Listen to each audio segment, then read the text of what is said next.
Man, this is lifestyles of the poor and unfucking fortunate. But I tell you what, but bitch, we got views. ChadArmesTV, we are here, and this is a big moment for me, man. This is one of my favorite rappers of all time, dog. Project Pat. You tell that to all the guys, don't you? No, man, I don't, man. Pimp C and you are right here, 1A and 1B, dog. Pimp C, he's one of my favorites, yeah, for real. For sure. But I wanted to say thank you so much for giving me this opportunity. I want to shout out Jelly. I want to shout out Country for making this happen. Hey, man. Shout out to Jelly and Country. Shout out White, too. Lil Wyte was White. Yeah, that's family, too. But we're just going to sit and talk to Pat, man.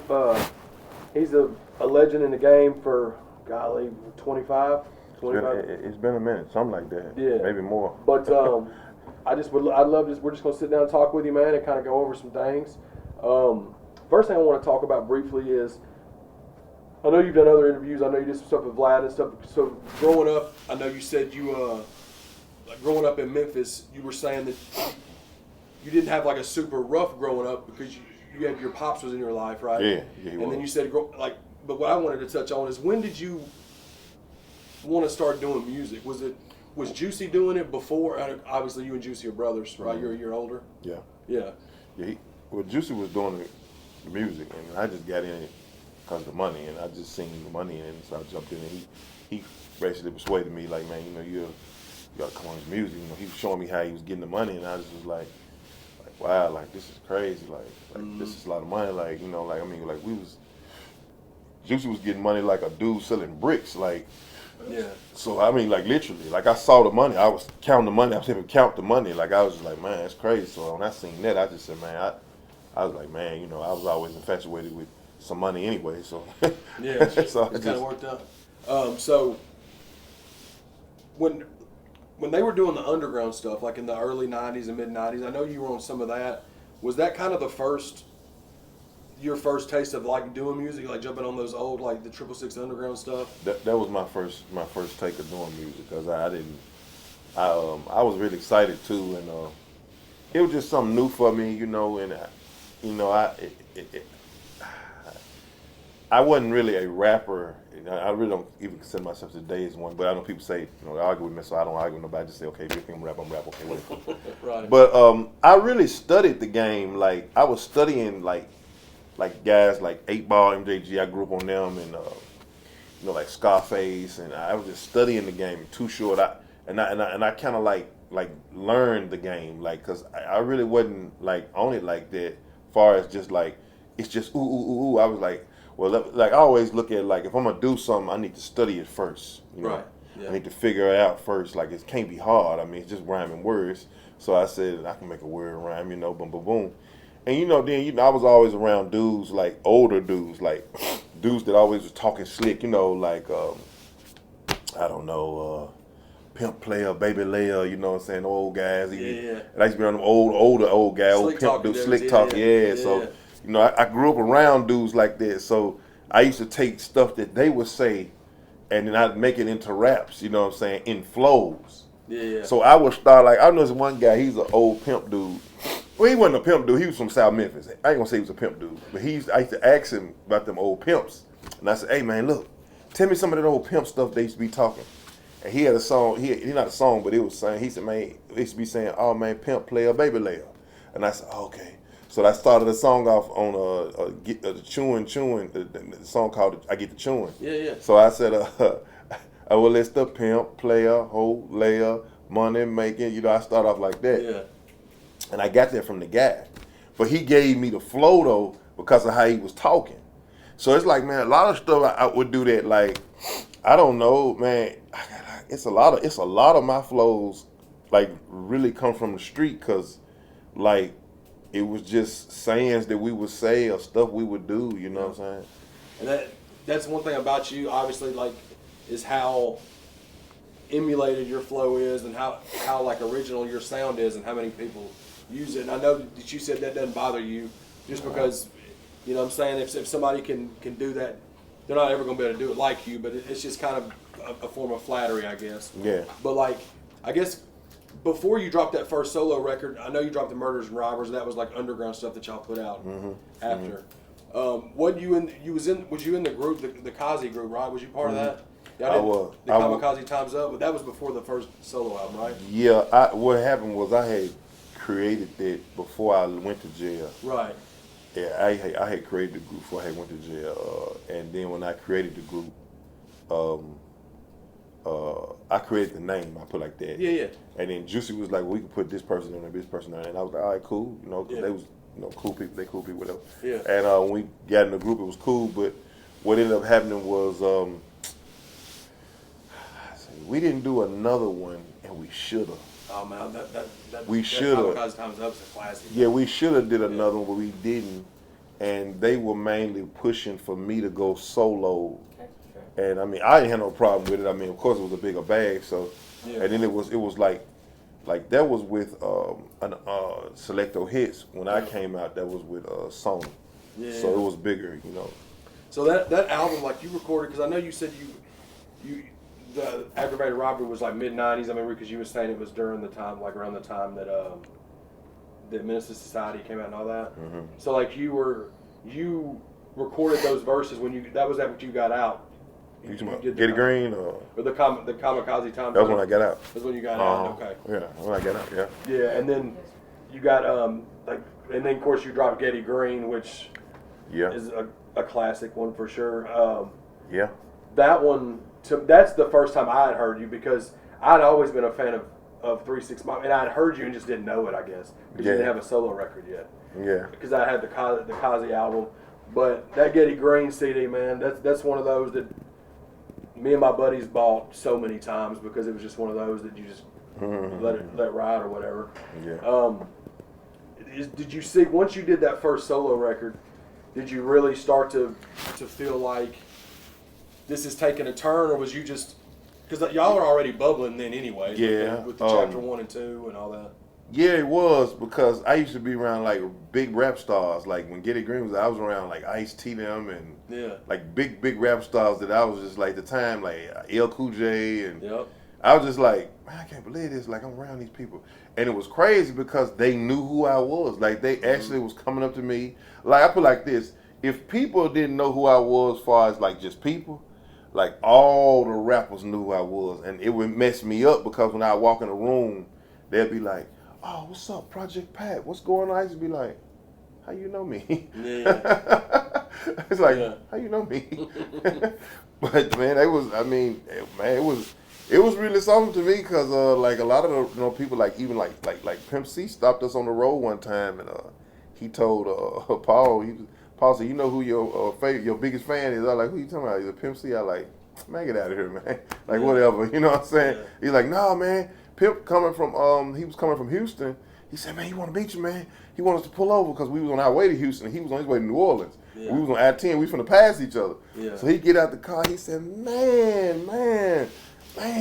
He started reciting the lines and everything. I was like, man, this dude crazy, man. And that's the first time you met Pimp C. The first time I met Pimp C. Didn't even know that he was like such a big fan of it. I grew up on Pimp C. I was already a fan.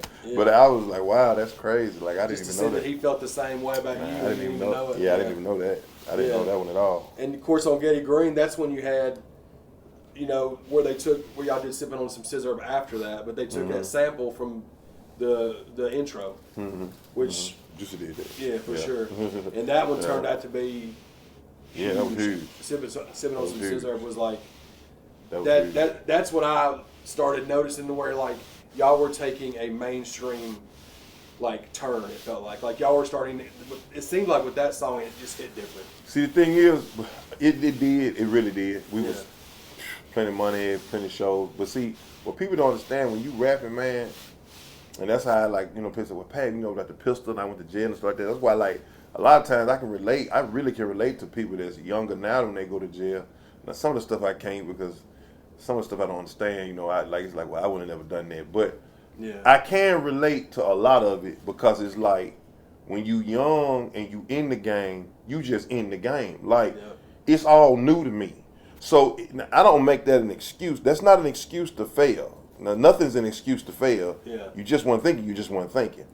But I know when I was in it, like you saying, like it took a major turn. Now that's a good thing. We're not talking about jail and like that. That's a good thing. But we saw it, but we didn't. It was all like wow, like wow. Yeah. Like we went to New York and it was the #1 song in New York, Sipping on a Syrup, and we was like, wow. Yeah. Because this is a city we thought we'd never get.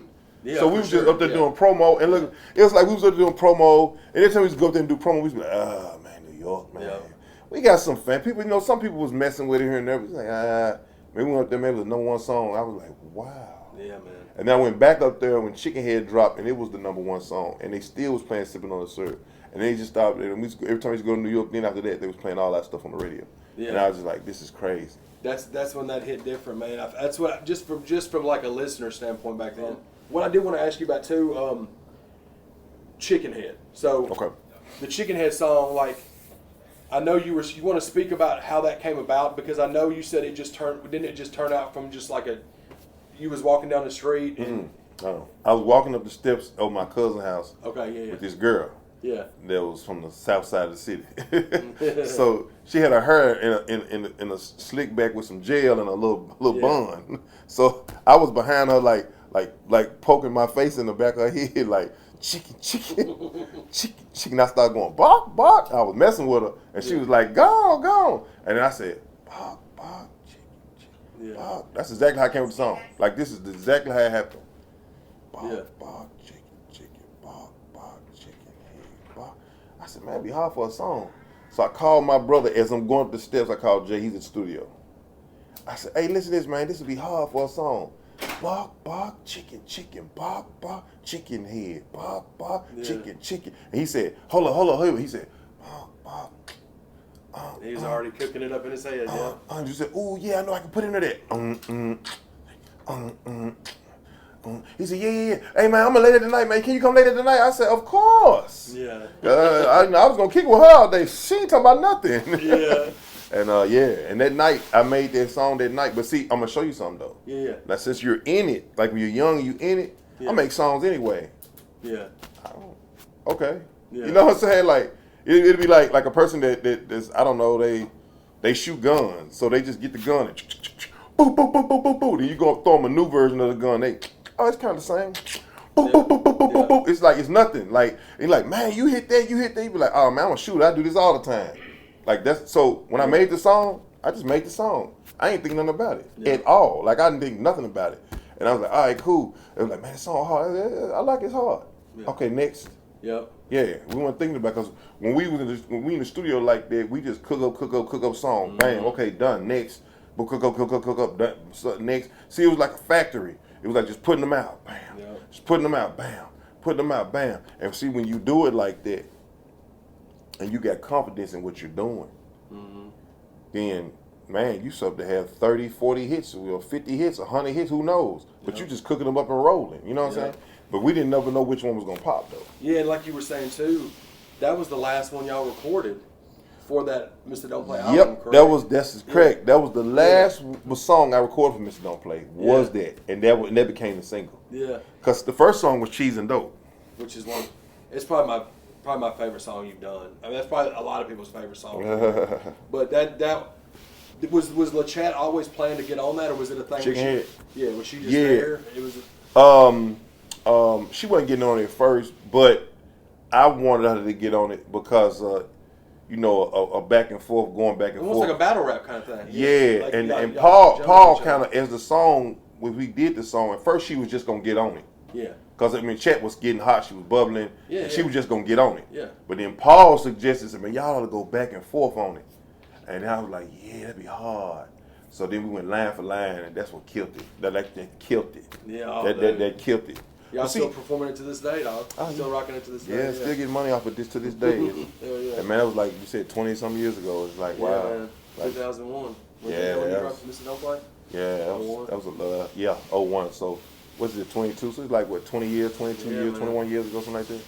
That's crazy, man. It is, dude. And again, like you said, you had your head down and was just making banger after banger, and then you're going to look up when you got to a certain point probably and just pick them out and then put the album out kind of. Well, man, when the album Mr. Don't Play dropped on the whole 200 Billboard Awards, they announced it on MTV. Yeah. When the guy said, such such #1, such such #2, such such #3, this was exact words. I'll never forget it. He said, and a guy by the name of Project Pat, whom we don't know who he is. It's #4.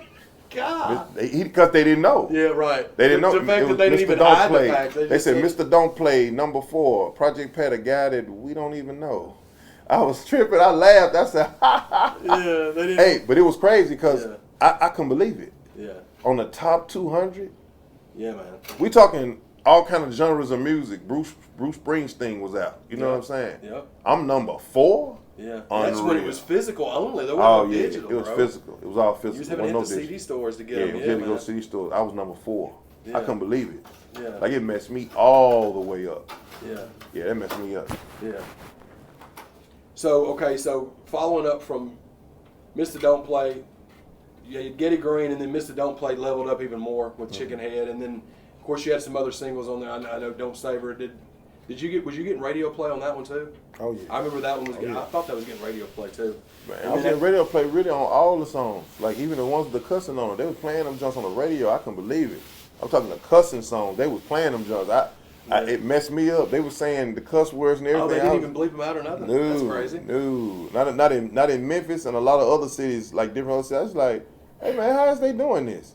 Yeah. But they just like, man, whatever the DJs tell me, whatever we can get away with, we just gonna get away with. Right. Yeah. So And then obviously I know that you went away for 4 years from like 01 to 05. Mm-hmm. Exactly. Full fledged. Yeah, and then, but I'm assuming like you already had the one that came out after that, the album that they dropped while you were locked up, after Mr. Don't Play. Oh yeah. Land of Smackdown. Land of Smackdown. Yeah. I did. That was already That was already done. It was already done. That was already done. Yeah. And it was booming too while you were there, which yes, I know. Because you said they moved you to Texas, right? They moved in Beaumont. Mm-hmm. In Beaumont, Yeah, I went to Beaumont, Texas. Yeah, and then you said that obviously when you did your time there, and then you came home, and then that's when you started doing that's when you dropped Crook by the Book. And because I know that you was talking about how the single that they picked wasn't really your choice for the single, but it still was. I guess maybe because it was along the same kind of lines as like Chicken Head. Chicken Head, yeah. That's what they was kind of looking for. I didn't really, to be honest, it was good googly moogly. I didn't like it like that, but the song went though. Yeah, like it really went. Yeah. I didn't like it like that though. Yeah. They was like, "That's the single." I said, "Y'all sure?" They're like, "No, that's the single." And these people from New York was picking it, and I was just like, I said, they was from New York at the time. I just was like, man, y'all don't know. Man, that ain't it, man. That ain't it. I said, but if y'all think so, this is what y'all want to put the money behind. Y'all already paid me. I'm good. Yeah, y'all. It didn't matter to me. I was like, whatever, run it. Yeah, because you had the one with Life Jennings, the Tell. That was fire. Yeah. Racing the Project was fire. Yeah. That was all those records. That was that's all under like Loud. Was it Loud? Mm-hmm. It was a Sony. Yeah.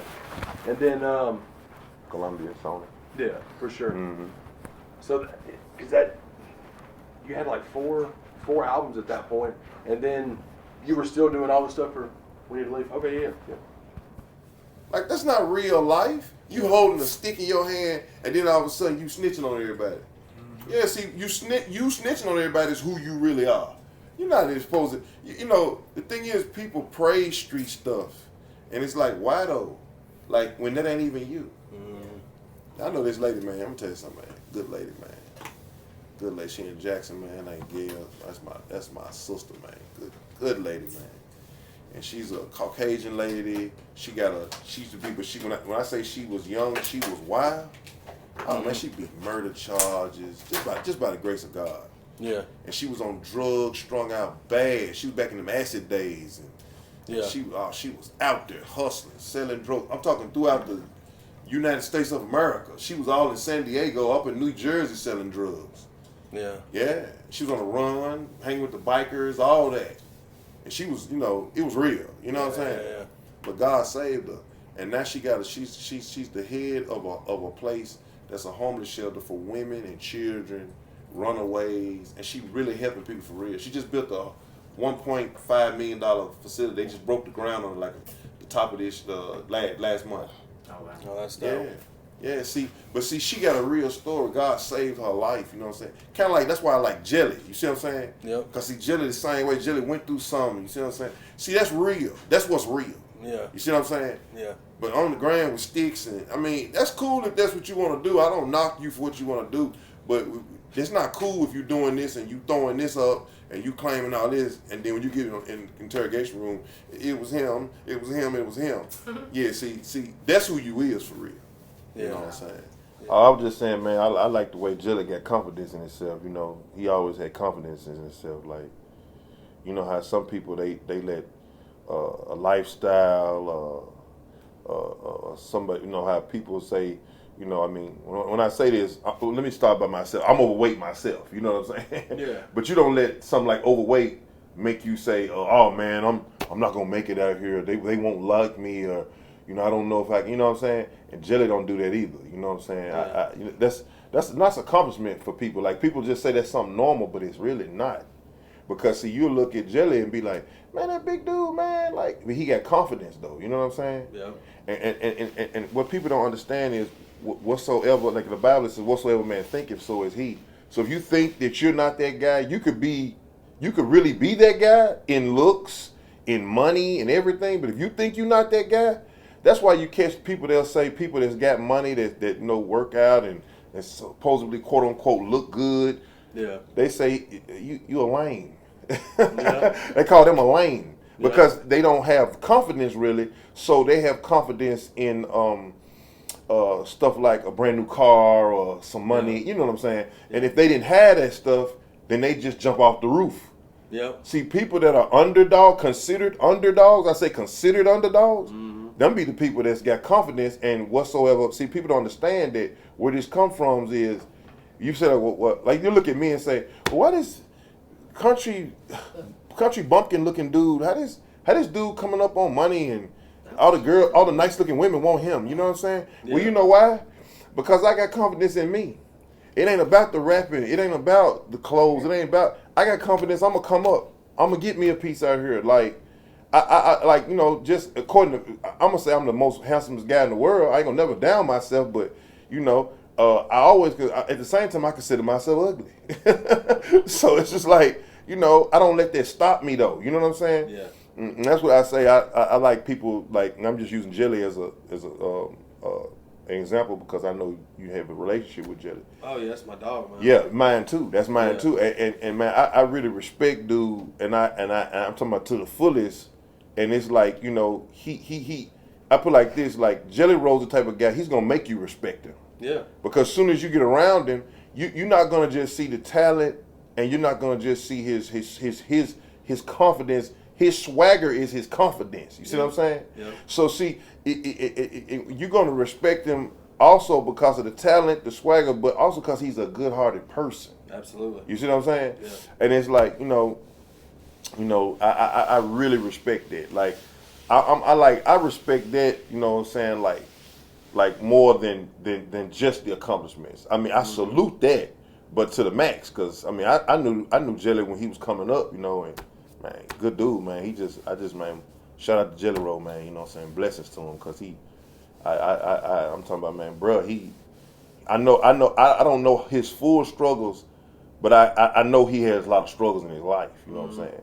I know kind of like his jail history and like, Yeah. you know, his mob movement or whatever you want to say, you want to call it or whatever. Yeah. But hey, man, I salute him though, man. He 100. You know, so it's like, you know, I just try to tell people the truth, like, bro, like, you know, I wouldn't do that wrong if I was you. You know what I'm saying? Yeah. Yeah. So kind of just picking back up where we were at, I guess I kind of want to switch gears a little bit. We talked about your music from the beginning up until Crook by the Book. I know you've released a lot of dope-ass music since then, but I kind of want to switch because I want to finish things off with like what you're doing now, but I want to kind of talk about what some of the hardships you may have went through back then too. I remember back when you were saying in previous interviews, you were saying stuff about you had like a criminal's way of thinking when like with certain stuff. So like your first case was the aggravated robbery charge, right? Yeah. And that's the one that you said that you were saying in the courtroom, dude that was trying to. Yeah, it's a true story. He was trying to like. Dude that let me in the door. He let me in the door, told me about the place, told me about the safe, told me about the money, and it was all there. And he helped me rob the place. I never mentioned his name one time. he was sitting with the prosecutor trying to help them give me 30 years. Yeah. That happened. You know what I'm saying? I never to this day said his name. The judge they knew somebody had to let me in the door, but I told them I did it. I said, because when they had caught me and I was finna cop out for the time, I said, so you admitting to this? I said, yes, I'm admitted to this. Mm-hmm. I copped it. Because, it was either that or go to trial. And I wasn't going to a trial, roll my dice to take 30 years. So I just, I copped out, took the time. Yeah. So they asked me, and when I was going to take the time, the judge said, is sure there's anything else you want to say on this case? And I said, no, Your Honor. I said, I'm taking my time like a man. I said, that's me. And I looked over at the guy in the courtroom. He was sitting with the prosecutor. He had his head down like this. He put his head. He couldn't look at me. Couldn't look at me. It's a true story. He couldn't look at me. Yeah, because he knew. His own mama was in the courtroom telling him he bet not snitch, screaming it. Yeah. But what you doing over there with them? You bet not snitch. That's what she said. Told me, look back, baby, I don't know what he doing over there. That's she might have knew, but she wasn't feeling it though. Yeah. That my mama loved me. Yeah. Because I was 100. You know what I'm saying? Like, yeah. But hey man. Hey, I was green to the streets. Like I said, I never experienced somebody snitching on me or somebody ratting me out. I never thought in my mind. I heard of it. I knew it existed, but not with me. You know what I'm saying? Not with people I move with. And and really my circle was small, and my immediate people that I grew up with and came up under, that never happened.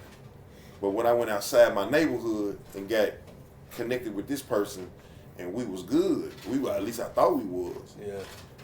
I'm thinking that everybody moved like my guys where I grew up at. Yeah. But it's not true. I was green to the streets on that part. I know. They say snitching is in the streets, and it is. But I'm thinking it is, but not with us. Right. Yeah. Well, yeah, because like you said, you're thinking, well, if we're doing this. If I get called, then I get called. You know what I mean? It's not like. Yeah, I'm not gonna snitch you out. Why would I do that? We don't do that. Yeah. You know what I'm saying? Right. Yeah. Yeah. But the thing is, I'm gonna tell you something, and a lot of people, you friendship, who you are and who your friends are, it's got to be tested, or you'll never know if it's real or not. Yeah. You know what I'm saying? Yeah. And when it's tested, then you know it's real. Mm-hmm. But you can't just say, oh, that's my guy, that's my partner. You can say that, but it's not proven until it's been proven. Yeah. It's got to be proven. You know what I'm saying? Yeah. And if it's not proven, then at any time, this person that you're around, that you say that's your partner, that y'all had some good times together, kicked it, you got high, you house the girls together, or the girls y'all house the dudes, whatever. Yeah. You can't never say that. You know what I'm saying? You can never say nothing is real until it's been proven. Yeah. And so that's when you said with that particular situation, you did 30%, right? So you had to do like 9. I did no. I ended up getting 9. Getting 9, and I took 9 and I did 30% of the 9. Yeah. Oh, that's what it was. Okay, yeah. They tried to get you. They came down 16. That's how they do. That's how they was doing. Now they say it's 100% out here. So anybody doing a violent crime in Tennessee, you're gonna get 100% of. You gotta do 100% of the time. I would advise you. Right. If you're gonna do some crime, mile it down. Right. Well, and another thing too that was crazy, like if you would have moved them at all, then that would have. If I'd have moved the person, I would have had a kidnapping charge. Yeah. Because I had duct taped them up. They got tied up, duct taped up, and if I'd have moved them to another, I think it's like another room. If you move them to another room, that's kidnapping. Against their will. Yeah, all against his will. To be honest with you, to be real with you, they probably could have still gave me a kidnapping charge. I just didn't get it by the grace of God. I'm gonna say that. Yeah. Because I didn't move the guy out the room, but I don't see how, if I'm holding you still against your will over a period of time as I'm standing over you, you tied up and duct taped up. Like, I guess you got to move the person. I think kidnapping, you got to move. Yeah. Yeah, that's what they were saying at the time. Whatever. And then, so you did that time, and that's when you got out, and that's when you started doing heavy with the music at that particular time. That's when I did go. And then in 2001 is when I want to talk about these two because I want to relate it to what you got going on now and how everything's changed up, and like the nonprofits and stuff that you do and all that stuff. So like the violation was basically was it in Memphis or was it in? Yeah, it was in Memphis. Yeah. Also, yeah. And it was just one of those deals where you just got caught with a gun. Yeah. Got caught with 2 guns. Yeah. Yeah. And really, man, it's really crazy because I know it wasn't nothing but God, man. It was just, like, something told me. Everybody started to say, man, something told me don't do this, something told me don't do that. If it's something bad, something wrong, that's your inner man. That's God talking to you. And I sat there and I ended up, some said, you don't need to take them guns. You're just going over. I was just going over this girl house. Girl I was really messing with real heavy. So you know, take. And I thought there's something, but then that other side of me, that street side of me, said, "Man, is you crazy? It's dangerous as a fool out here. You need 2 pistols." So to say that God's on one side, the devil's on the other. Yeah. So the devil telling me you need to. So I was like, no. And I was like, yeah, I might. Yeah, I said, nah, I can't be slipping there. I can't be slipping. I can't do that. I said, nah, I can't do that. And at the time, I was hot. I ain't had no beef with nobody, nothing like that. I just, it's a protection. So I grabbed over the pistols. Then something told me this. Maybe I'll just take one if you're going to take it. And that person would be like, man, that couldn't have been God telling you to do no wrong. Well, if my son going to sell dope, I'm going to tell him, look, if you just got your mind made up, maybe you ought to sell a little mid-grade weed. Yeah. And don't sell no glass or don't sell no heroin. You know what I'm saying? I mean, I would tell my son that, but I mean, I'm not gonna say that was God. I ain't gonna say that. Right. Of course not. But I just was like, man, I just took him, and then when I did, I got caught, and I mean, it was that on that. You know what I'm saying? The police pulled me over, and he was really looking for dope, and he was really like, he in the police report, it didn't say that I said he could search my car, but he said I said I could search the car. Yeah, but that was like later when the feds interrogated him, and I was just like, dang. I said, if it ain't in the police report, why would the feds even push that? Yeah. But what it was come to find out, it was a guy. He was a prosecutor in Memphis. He knew who I was. And he was just shooting for that, he just shooting for it. And I'm not talking about the initial prosecutor that was there. Mm-hmm. He was a white guy, but the prosecutor, the guy that pushed it was a black guy. I heard about it later. People was telling some people we knew inside told us like it was just the guy. He was an older guy. I mean, it's all good. I ain't tripping, man. They did their job. They got their job done. I mean, I did have the guns. I was guilty. See, the thing is with police is like you can't get mad if you're doing wrong. You see what I'm saying? Yeah. See, now you can get mad if they harass you for no reason, but if you're doing wrong, and we get mad off of what we know they know. Mm-hmm. Like I know that this guy didn't put this in the police report, and this guy eventually the police ended up years later getting he ended up getting arrested.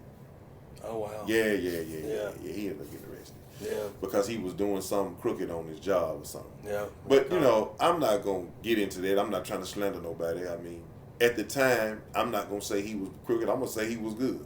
Yeah. And I got caught. But I say this, that you never wanna. The thing is, you can't get mad if you get caught. You just got caught. You know what I'm saying?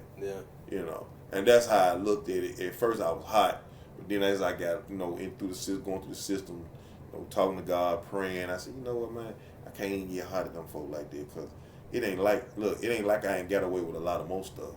Yeah. You see what I'm saying? Yeah. And so it was a situation, which the situation is resolved now, and man, it was a messed up situation, murder situation, and I'm not gonna say I was involved, but somebody put me in it. You know what I'm saying? Yeah. But you know what I'm saying? I never got taken out for it. You know what I'm saying? The people they went to jail, they got death row, all that. But my thing is, you know, I could have been. You know what I'm saying? Yeah, for sure. You know, you gotta look at stuff like that, and you gotta, you know, and that's just looking at the mercy. I don't say this. I'm not saying I'm slick. I'm saying that's the mercy of God. So I have to look at God's mercy and His goodness that He's done, and say, you know what? I can't get mad for these people if I got caught and they just doing their job. You see what I'm saying? Yeah. Whether they had a hunch, whether they, you know what I'm saying, whatever. Whether the devil tipped them off or what, I don't know. Right. But I can't get hot about it. You know what I'm saying? It's not like they planted any the guns on you or anything. You know what I'm saying? I mean, and then this is the thing, and you know, we can go with the racial aspect of it. We can go with the racial aspect of it. You know, now, yeah, it was a little racial profiling going on at that time with the situation with me. But I'll say this. But if I was in their shoes, and if I would have saw me, I would have thought, yeah, he got to be a drug dealer. Yeah. Like he got to be. Right. See, the thing is, you attract what you portray. You see what I'm saying? Yeah. Now, I'm not saying it's right. I'm just telling you what you attract. You see what I'm saying? Yeah. Yeah. It's just like if if a grown man that's a man put on lipstick and a dress. Now listen to me. Yeah. And he get to walking around. Well, people that's gay gonna think that he's gay. Now, I'm not bashing gays. I ain't talking about gays. Right. I'm just saying that you're portraying this, so that's what you're gonna attract. Yeah. So it's the same way with a drug dealer. It's the same way if you portraying the look of a. You could be portraying the look of a business person in a suit, and business people now that just come talk to you. That's how con artists move. Yeah. Yeah. All day long. So that's what I'm saying. Like whatever costume you put on, you know what I'm saying? Yeah. That's what you're gonna attract. Now, eventually, you may be found out that you're faking, but I mean, hey. Yeah. You know, like a fake gangster or something like that. Yeah. But you know, yeah. See, and what was crazy about that situation too is that ended up going to it was a federal situation, right? And you didn't initially, it wasn't that, right? Nah, it wasn't that. Yeah. It was like one of those things. I remember you saying that it was like something you felt like you almost spoke, you worried it into. I did. Yeah. See, what happened was, okay. See, what it is that a lot of people don't believe this. They think, oh man, you know, what I see is what it is. Okay. I give a quick example. People say, man, it's hard out here. I ain't say it was easy. But hold on, it's hard out here. It's hard out here. Okay, so if it's hard out here and everybody's out here, okay, right? Yeah. Okay, what about the 100 people? How come these 20 people made it? You see what I'm saying? Yeah.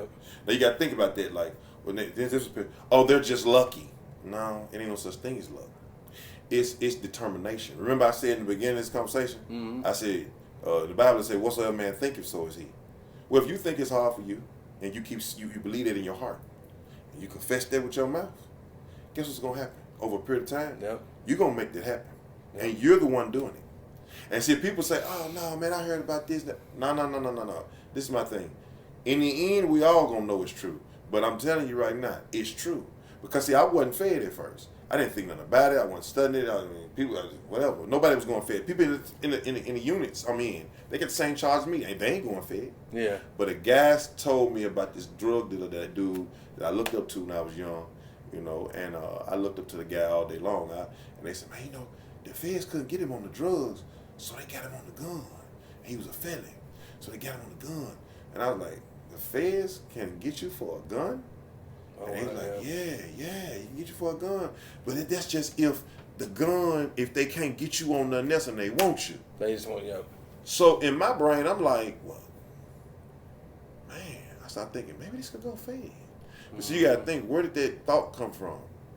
See, the devil got access to our mind. Yeah. He can't reach your mind, but he can give you a thought. So he put that thought in my head, and I ran with it. And I got scared. You know, God say, the just shall live by faith. Well, the unjust live by fear. So when you moving like the devil moving, he moves in fear. That's your faith in reverse. So you know, that's why I say in the Bible it say out of the same mouth come blessing and cursing. I know you heard it before. Everybody knows the Bible. Yeah, that's why they say that, because you're blessing yourself or you're cursing yourself. So it's like this. It's like it's like a person, me, I'm sitting up here getting fearful about the situation. So when you believe something in your heart, whether it be good or bad, I remember out of the same mouth comes blessing and cursing. Okay. You all right over there? Whether it be good or bad, then we turn around and you start speaking it. Yeah. Well, once you believe it in your heart and confess it with your mouth, you're gonna make it happen. Now it ain't something that people are just, we're just loose with our speech. We just say anything, you know. But the thing is, it's not good to do that. It's not good to just say anything, because, you know, the thing is, we gotta understand something. I ain't gonna go Bible with it, but we made in God's likeness and God's image. God is a creator. Right. God said, let there be light, let there be this. That's the same way with us. We're creators. We're creators in our own lives. You see what I'm saying? Yep. Remember I said about those 100 people and 20 people made it? Yep. Well, 20 people must have been talking positive and believing positive. They got positive. Yep. The rest of the 80, they didn't believe it, so they like, well, those people are just lucky. Yeah. Well, that's the trick of the enemy. He wants you to think that, so you can keep talking negative and you can stay down. And bring other people down too. And bring other people down too, because that's what you're doing. Yeah. You know how people call it vibes now. They got a word for it. They call it negative vibes. Well, what it is it's negative words that when you hear it and you don't want to hear it, that's because inside of you gravitate to positive and good. So when you hear it, you're like, man, I don't want to hear that negative stuff, man. It's just negative, and you want to get away from it. You know, people say, man, them negative vibes. Yep. Okay, well, what it is the negative vibes is this. Really, that's dampening your spirit. You're hearing it, and it's hurting you in the inside, your spirit. So that's why you don't want to hear it. You want to get away from that person. Like, man, I want to be around them. They so negative. It's like when you come around them, in your inside, you don't feel right about it. You're like, man, I don't like being around them. They so negative. Yep. That's why. Because it hinders and dampers your spirit. And when they speak them words, you're hearing them, and it's going in your spirit, and it's cutting you. And you like, in your spirit, though. Yep. That's why you don't feel right. That's why you got to get away from them. Yeah. And see, I've always been that type of person. Like, I grew up in a whole negative neighborhood, and it affected me, and I talked that way. But I always used to say this. I always used to be like, it's got to be a better way. You know what I'm saying? Like, man, I'm gonna come up some kind of way. Like, some got to shake. I gotta come up. Like, I have nothing. Like, I can never go back because there's nothing back there. You know what I'm saying? Yeah. You know, when you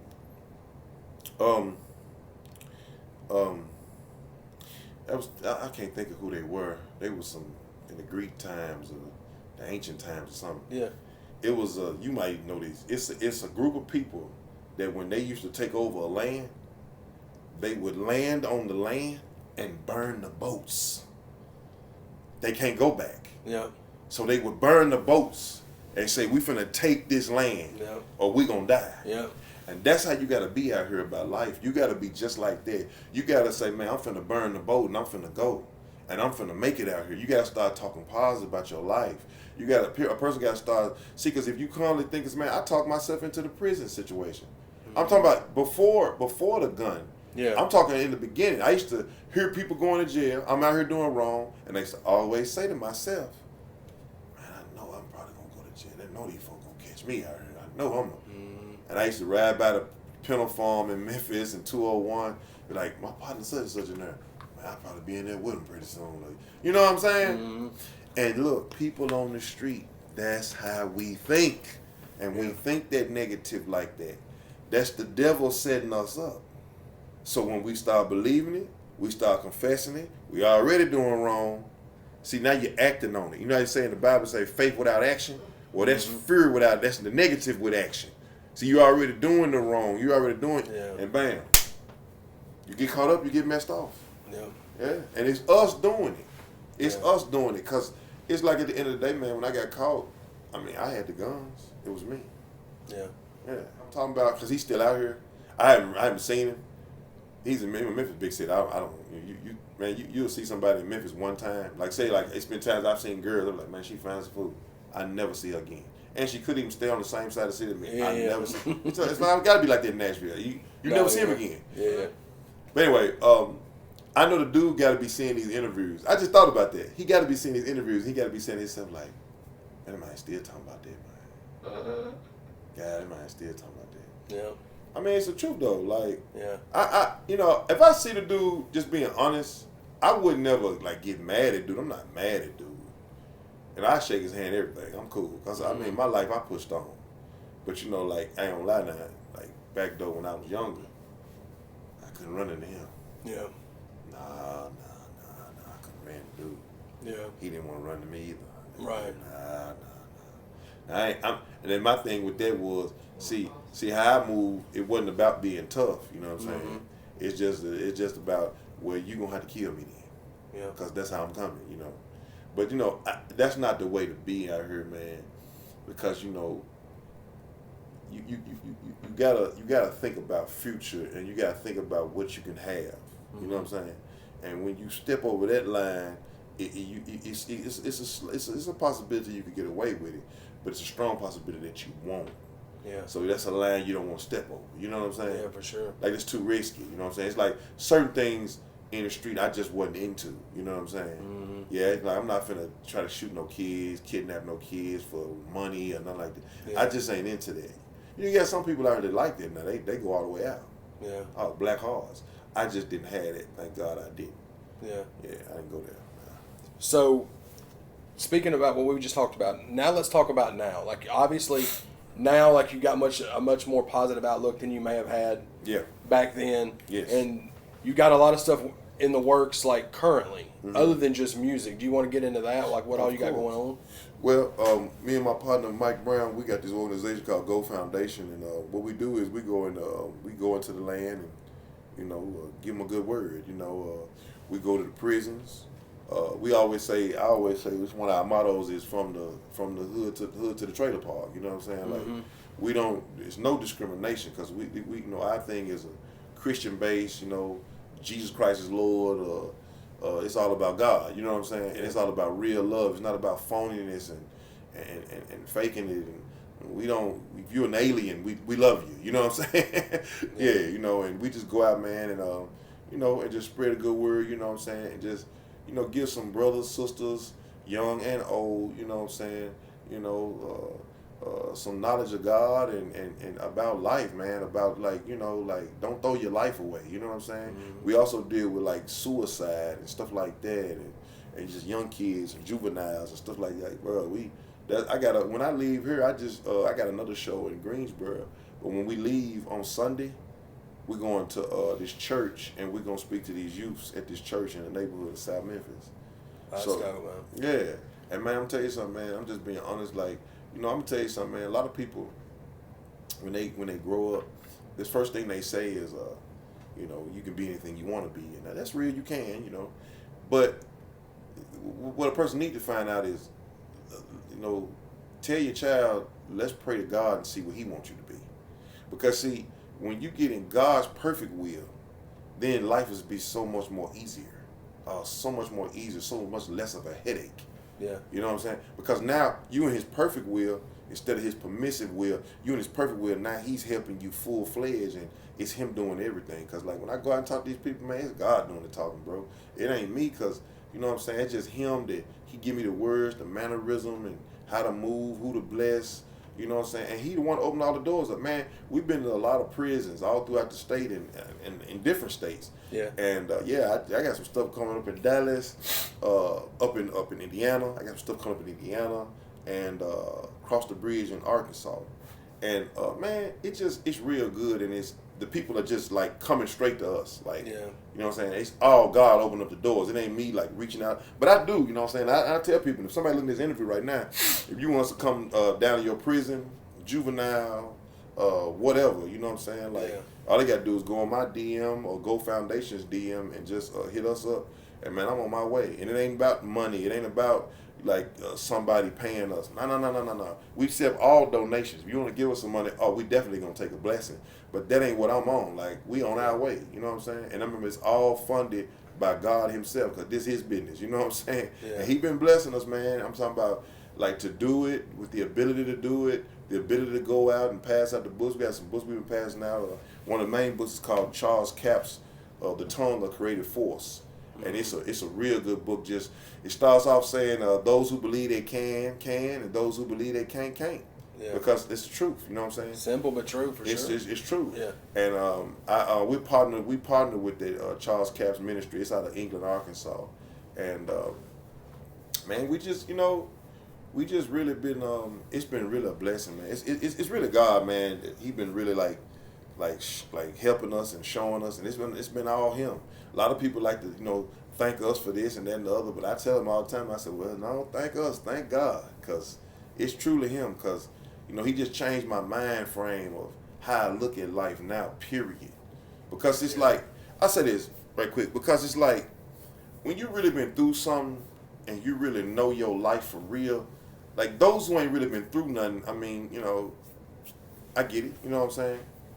You still need God too, but when you really been through something, I'm talking like I used to mess with the acid with the weed, and I was doing stuff back then with folks. I was hanging around with some of my Caucasian homeboys, hustling a little bit. White boy shit, yeah. And I was and hey, I always wanted to see that side of life, and I seen it. You know what I'm saying? And it's real. Yeah. And and man, I got addicted to it bad. I mean, my mother, she just recently passed, and man, I remember, man, she was crying, and she was just like, oh man, the streets got my baby. Yeah. It was crazy, man. It was like I had been messing with the acid, but this time I went in. And I always been a person. My cousin always called me, I overdo it. I call myself balanced now. But right. I would overdo it. Anything I did, I overdid it. Yeah. I always overdid it. Like that's one thing I can't admit. If I'm shooting a gun, I done shot all the bullets up. I gotta go buy some more bullets now. You're like, God dog, I overdo it. Just that type of personality. That's my personality. I will always go super duper hard on it. That's me too. That's when it came to the drugs, it was the same way. I just overdid it. Yeah. And when I overdid that acid, man, it takes you to another world. and my partner, his name was Bobby Hefflin. Yeah. If he watching this interview, he can reach out to me because I ain't seen that man in I don't know when. And Bobby told me, he said, man, you don't want to smoke too much of that. I said, man, what you talking about? I'm just smoking. But this wasn't my first time. Like, that's my first time. What you talking about? But see, like, I would just, how that drug is, you don't need no lot. Yeah. Man, I was out of, bro. It's like I had an out-of-body experience. Like, I was out of my mind, bro. What time frame was that when you was doing that? This was before any of the raps. This was. Oh, so this was okay. This the street. This is 18. This is 18 years old. Yeah. And and it was like the arrogance of my mind. The drugs was popping. Then I was the hustler. Then me and him was working this job, and the job was so sweet because we could ride around. It was a company truck and really do whatever we wanted to do. Police wouldn't mess with us. And it was just crazy, man. And I just was young and I was stupid. And I just did something stupid, man. Good job. It was a computer company. Yeah, we was riding around. Oh, man. See, in my mind, I thought I was just the slickest dude in the world. Oh, of course. Yeah. And that was that pride and that arrogance, you know what I'm saying? Yeah. And boy, I'm telling you, man, I used to ride around. And then we started messing with, getting on that acid. And oh, man. But anyway, like I say, when you really been addicted to something, and God deliver you, and you get, like, I was so messed up on the stuff, man, that, put like this, to leave the acid alone, I turned into a super duper alcoholic. That was to suppress the one for the acid. You was just needing something. Check this out, though. Yeah. But after years, and I got locked up, I don't know nothing about the acid like that. Bro, I'm still having acid like trips. Yeah, the trips. Because they said it stores in your back or your... Oh, okay. You know what I'm talking about? Yeah. I didn't know that. Yeah. Bro, I used to have panic attacks and everything. I didn't know what was wrong with me. And I'd go to the hospital. I thought you was crazy. Bro, right. I thought I was losing. I was like the movie Friday in Debo's Chicken Coop. Yeah. Like when I saw that movie, I laughed. I said, that was me. Yeah. Yeah, bro, like for real, like Like, and you know, and anybody watching this know I ain't lying. That know about that acid. Like, they know I'm telling the truth. And it was crazy, bro, because I ain't never experienced nothing like that. And see, dudes where I was at in the hood, they didn't know nothing about that. Yeah. So, and then it make you, you know, and when you're on that acid, you paranoid. Oh, man, Yeah. what? Man, I was super paranoid. Yeah. I was... Yeah. It make you crazy. What's crazy too? This is not even. I didn't even mean to do the transition like this. The last thing I wanted you to talk about was Lil Wyte. You were speaking about acid, and now we're talking about. So like, so shout out to Lil Wyte. Shout out to Lil Wyte. ChadArmesTV loves Lil Wyte. Me for and sure, him my are guy. me and him are super close. Mm-hmm. That's family. And I just wanted you to speak on him a little bit. Maybe like how y'all met. I know that y'all still close now to the. Oh yeah, I for just talked to White the other day. Yeah, that's my guy. for sure. And his Project Pat impression is pretty spot on, dude. He was doing a Project Pat impression on one of the interviews, and he was giving you flowers. You know, like he was shouting you out, but it was funny. Man, that's a good guy, man. I had met him. Jay and them had signed him. Jay was telling me about him when I was when I had got locked up in the state. Was it the state of the feds? And he signed it on one. It was the feds. Yeah. When I was getting out the feds, Jay was telling me about it. And I was like, "That's what's up, man." He was like, they was just getting ready to sign him when I had went in. Yep. And when I had got out, we had linked up, and no, it was all good. Like it's always good. White, that's my guy, man. And you know, and I say this, you know, it's like he a real guy. You know what I'm saying? Like, you know, he went through some stuff. You know, he had lost his father. Yep. You know what I'm saying? And I, you know, and I saw it. You know what I'm saying? I was like, wow, you know. And they was close. You know what I'm saying? I'm real close to my daddy too. So yeah, for sure. I felt them 1,000,000% there. And, you know, and it's not. It's this. Let me tell you something, man. In life. See, that's why I say life is real, and it's like, you know, you when you get in these moments of anger and you do something crazy, like what if Lil Wyte had got into it with somebody in the street before his daddy passed, then he'd have murked him, then he'd have got locked up, his daddy would have passed, he was in jail, they wouldn't let him out. Yeah. You see what I'm saying? Yeah. See, you gotta think, you're not thinking about that in the moment. Yeah. But you gotta think about that. Yeah. You know what I'm saying? I was locked up, man. My grandma, man, that was my baby, man. And my baby died. I was coming out of prison, and I missed it. And when that happened, like, I was just like, man, I was just praying. I said, man, Lord, that's hard, man. Yeah. And it was like, you know, I got out, went by and seen her house. And, man, I got out, man, and I couldn't get out and go hug grandmama because she was gone. Yeah, man. See, like, you don't want that, man. You don't want to be in prison, your mama died and all that. See, people think, a lot of these young dudes, man, they mama's boys. Yeah. They mama's boys, and they don't want to, they think it's all cool and, you know, the mob and all that. And I'm not knocking what you do. I ain't getting in that business. But at the same time, man, you got to think about, you know, are you prepared? Can you really deal and go through what you got to go through? A lot of guys get in prison. And when this stuff happened, you know what they turn to? The fentanyl. Yeah. And see, that's the whole play, and it's because of depression. And the thing is, it's all about the choice you making out here. And you can't blame nobody, but you can't blame the system, because you chose to do that. Right. You know what I'm saying? And it's just like, man, we just gotta come make better decisions. And I mean, I know how it be. You know, when you poor and you don't know nothing, and this, that, and the other. And, you know, you strung out on pills, you strung out on this. But, man, listen, man, I was strung out on it, too. But you got to go to God. Like, because that's what got me where I'm at. Yeah. I can't sit here and say I'm so slick, I'm so smooth, or I'm lucky. No, man, that's not true, man. I can't. No, man, no. No, I can't say that, man. I mean, just here, 2019, me and Country was out in North Carolina, and somebody shot on us, and the bullet came by my door. All he had to do, if he was a good shot and raised the gun up just a few inches up, because, you know, it just takes a few inches for something to project. Yeah. Bam, my head would have got knocked off. And this 2019, you see what I'm saying? Yeah. So the thing is, that's God looking out. You see what I'm saying? Yeah. He's still looking out. Yeah. And I wasn't on nothing. You see what I'm saying? Yeah. So, you know, you can't just say it was luck. You know what I'm saying? Yeah. Nah. Yeah. Salute to Lil Wyte for sure. Oh yeah, man. But Lil Wyte, man, it's a good dude, man.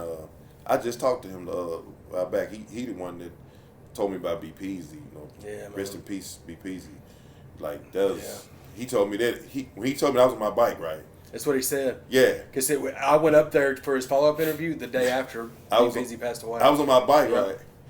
And he told me that, and I was like, huh? I said, what? Yep. What? That's exactly and what I he just told me. seen BPZ got out. Yep. Sad, bro.